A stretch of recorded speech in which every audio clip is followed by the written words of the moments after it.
ચાલો good morning guys. તો આજે એક અલ્ટરનેટિંગ ઈએમએફ ને 260 2π50t થી દર્શાવવામાં આવે. કાલે આપણે બધું જોઈ ગયા, હવે એક દાખલો જોઈ લઈએ, બરોબર. એક અલ્ટરનેટિંગ ઈએમએફ ને that is equal two 260 2πt થી દર્શાવવામાં આવે તો ઈએમએફ ની મહત્તમ કિંમત શોધો, ફ્રીક્વન્સી શોધો, ટાઈમ પીરિયડ શોધો, એંગ્યુલર ફ્રીક્વન્સી શોધો. 4 વસ્તુ આપણને છે શોધવાની છે, કીધી છે. તો પહેલા તો આને લખી લેશો તમે as it is. That is equal two 260 2π50t.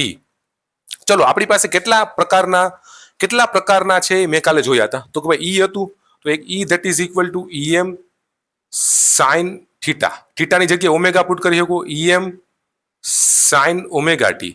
ઓમેગાની જગ્યાએ 2π પુટ કરી શકો, તો ઈએમ સાઇન 2π ft. તો એટલા જોયા હતા આપણે, બરાબર. હવે હું એમ કહી કે મારે છે ઈએમએફ ની મહત્તમ કિંમત છે એ શોધવાની છે. શું શોધવાનું છે? મહત્તમ કિંમત છે એ શોધવાની છે. ઈએમએફ ની મહત્તમ કિંમત શોધવાની છે.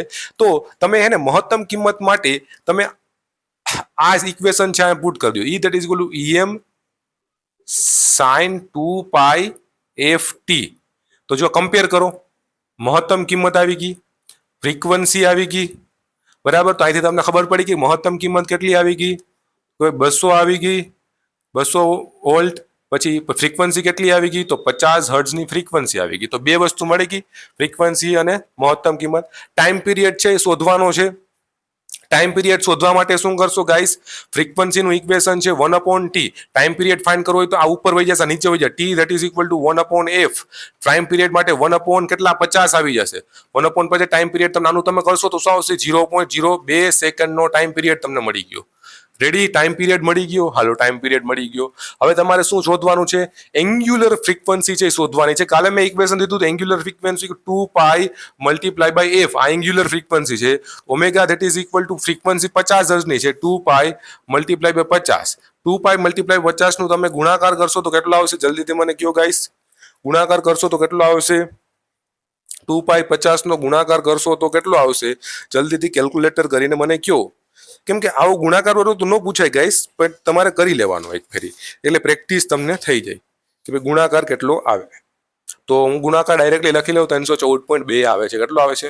314.2 રેડિયન પર સેકન્ડ. કેટલો આવે છે? રેડિયન પર સેકન્ડ. હવે એક વસ્તુ યાદ રાખજો, ફ્રીક્વન્સીનો એકમ હર્ટ્ઝ હતો.